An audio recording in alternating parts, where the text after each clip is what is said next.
দুরবস্থার সম্মুখীন হতে হবে। এক নম্বর।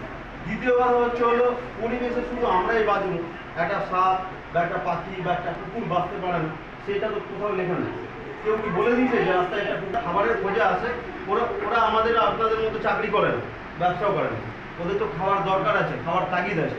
আমরা যে পরিমাণে জঙ্গল কেটে পরিষ্কার করছি, সাধারণত এখন মানে সচরাচর টিভি খুললে কিন্তু দেখতে পাবেন সুন্দরবন এরিয়াতে বাঘ ঢুকে যাচ্ছে, গ্রামাঞ্চলের মধ্যে জলপাইগুড়ি এই সমস্ত জায়গাতে, যে সমস্ত জায়গাতে চা বাগান, যে সমস্ত জায়গাতে বাঘ আছে, বনাঞ্চল কিন্তু ছোটো হয়ে যাচ্ছে আস্তে আস্তে।